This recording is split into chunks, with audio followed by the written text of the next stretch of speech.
Dans cette vidéo, on parle des problèmes d'augmentation et de diminution en pourcentage. Alors ce genre de problème fait l'objet d'une propriété spécifique qu'on a écrite dans la leçon. Et cette propriété, on peut la résumer ainsi. Donc là, je l'ai écrite sous forme abrégée. En réalité, elle signifie augmenter une quantité de A%, c'est multiplier cette quantité par 1 plus A centième. Diminuer une quantité de A%, c'est-à-dire un certain nombre de pourcents, c'est la multiplier par 1 moins A centième. Alors c'est une propriété qui a l'air compliquée, très artificielle, et en fait on va voir qu'elle, en réalité, elle repose vraiment sur quelque chose de logique et de parfaitement compréhensible. Et pour ça, on va l'illustrer et l'utiliser surtout à travers 3 exemples. Premier exemple. Un collège comportait 650 élèves il y a 5 ans, mais depuis son effectif a augmenté de 16%. Combien y a-t-il d'élèves à présent? Alors, la propriété que j'ai citée auparavant, on va voir qu'elle n'est pas du tout indispensable pour résoudre ce problème. Pourquoi n'est-elle pas indispensable? Parce que je pense que la plupart d'entre vous, vous avez tendance naturellement à dire je vais calculer 16% de 650 élèves, puis après je vais rajouter ça au nombre d'élèves, à 650. Alors il y a plusieurs façons de calculer 16% de 650. Nous on a vu notamment qu'il suffisait de multiplier le pourcentage et la quantité. C'est-à-dire de faire 650 fois 16 centièmes. Parce que 16% c'est 16 centièmes. D'ailleurs vous pouvez même, je rappelle, le taper comme ça votre calcul. Sur la calculatrice ça marche parfaitement.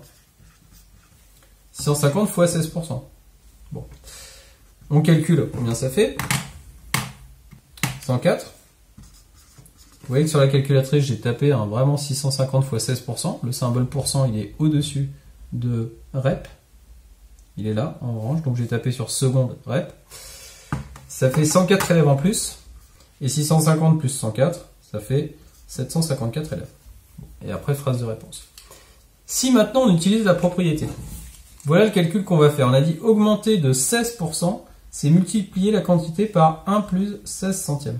Et 1 plus 16 centièmes, ça fait 1,16. Et après, on multiplie la quantité par 1,16 et on trouve 650 fois 1,16, on trouve à nouveau 754. Donc le même résultat. Ça prouve que ça fonctionne. Maintenant, vous pourriez vous dire, ah mais c'est un peu compliqué parce que cette propriété, je la comprends pas bien, alors que ce qu'on a fait auparavant, j'ai bien compris. Oui, mais en fait, il y a moyen de bien la comprendre. Parce que qu'est-ce qu'on écrit là, en fait? Ça, ce n'est rien d'autre que l'écriture décimale de 116%. 116%, c'est 116 centièmes. Et 116 centièmes, quand vous faites, voyez, quand vous faites ça, cette opération, 116 divisé par 100, ça va bien vous donner 1,16. Ça décale la virgule 2 fois vers la droite. Donc ça, c'est l'écriture décimale de 116%. Et 116%, d'où ça sort? En fait, c'est parfaitement logique. Si vous avez une quantité qui augmente de 16%, au départ, elle représentait 100% d'elle-même, et elle augmente de 16%, donc on se retrouve avec 116% de la quantité de départ. Et donc, c'est logique de faire ce calcul, parce que ce calcul, en fait, c'est 650 fois 116%. Ça vous donne forcément le résultat. Donc vous voyez que cette propriété, elle n'est pas artificielle en fait. Elle est parfaitement logique. Et ce 1,16, il exprime le fait que le nouveau nombre d'élèves, il représente 116% de l'ancien nombre d'élèves. Deuxième exemple maintenant. Là où la propriété est particulièrement utile. Deuxième exemple donc. Le montant de mon compte épargne a baissé de 35%. Il s'élève à présent à 3120 €. Combien y avait-il auparavant sur mon compte? Bon. C'est un problème difficile parce que on serait tenté ici de dire si ça a baissé de 35%, je vais augmenter ça de 35% et je vais retrouver le montant de départ. Ce raisonnement est faux parce que le problème c'est que les 35% qui sont là, c'est 35% de l'ancien montant. Et comme on ne connaît pas l'ancien montant, on ne peut pas calculer 35% de l'ancien montant. Alors, il y a quand même des techniques qui existent pour résoudre ce problème sans utiliser la propriété qu'on a vu en tout début de vidéo, mais là justement, elle est vraiment utile cette propriété. Je rappelle ce qu'elle dit. Diminuer une quantité de 35%, c'est la multiplier par 1 moins 35 centièmes. Et ça, c'est égal à 0,65. Ce 0,65 ne vient pas de la Lune, il exprime, en fait, c'est l'écriture décimale de 65%. Et 65%, c'est parfaitement logique de le voir apparaître, parce que si vous perdez 35% d'une quantité, ben 100% moins 35%, ça fait bien 65%. Le 1, en fait, de la propriété, c'est 100%. C'est ça, 100%, 100 centièmes, ça fait 1. Donc 100% moins 35%, ça fait 65%. Ce n'est rien d'autre que ça, la propriété. Et donc, vous savez que votre quantité de départ qu'on ne connaît pas, eh ben, elle a baissé de 35%, et donc elle a été multipliée par 65%, c'est-à-dire 0,65, c'est ça que vous dit la propriété. Et l'arrivée, vous la connaissez, c'est 3120. Et donc quand on fait le schéma, on comprend quelle est l'opération qu'il suffit de faire, c'est 3120 divisé par 0,65, puisqu'il faut remonter point de départ. Donc on fait 3120 divisé par 0,65, et on a notre réponse. Il y avait 4800 € au départ sur ce compte. Donc vous voyez que là, la propriété se montre particulièrement efficace. Il y a aussi une autre situation dans laquelle elle est assez efficace, c'est quand il faut calculer de quel pourcentage une quantité a augmenté ou diminué. Voilà l'exemple. Un enfant pesait 8,5 kg à 12 mois et 12 kg à 24 mois. De quel pourcentage sa masse a-t-elle augmenté? De la même façon que tout à l'heure, j'avais fait un schéma pour montrer qu'on connaissait le montant en euros final.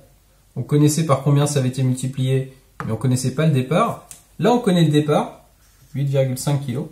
On est passé à 12 kg, et on peut se demander par combien ça a été multiplié. Vous allez voir que le pourcentage d'augmentation va se lire naturellement sur ce nombre. Pour trouver ce nombre, il suffit de faire 12 divisé par 8,5, et on va voir combien ça fait. Alors là encore, il aurait fallu que je le précise dans l'énoncé, mais ce que je veux, c'est un arrondi à 1%. Donc c'est un nombre entier de pourcents.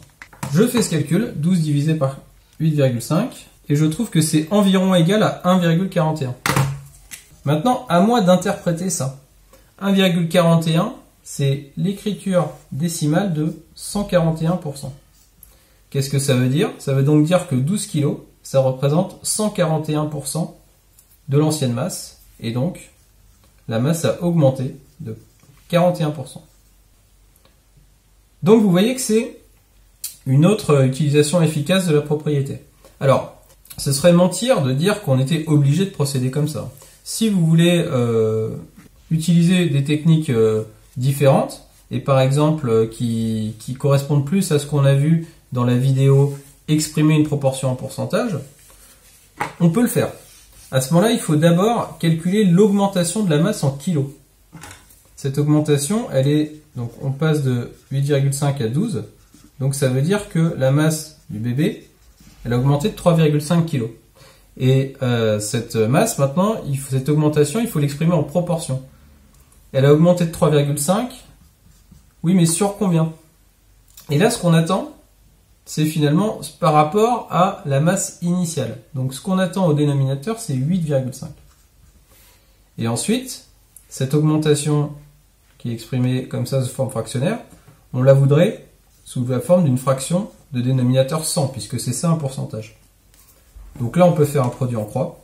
Notre produit en croix, ça va être 3,5 fois 100 divisé par 8,5. Faisons ce calcul, arrondissons-le, et on retrouve environ 41%. Donc 3,5 fois 100 divisé par 8,5, ça fait environ 41. On retrouve ce 41% d'augmentation.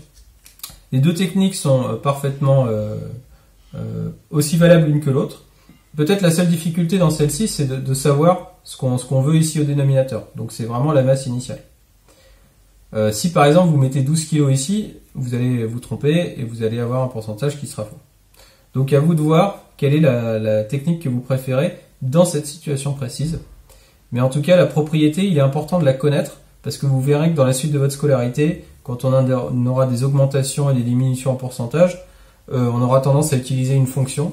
Les fonctions faisant l'objet d'une autre vidéo, mais on aura tendance à utiliser une fonction dans laquelle on va utiliser directement la propriété dont on a parlé en début de vidéo. Donc il faut quand même la connaître et la maîtriser un minimum, cette propriété. Voilà.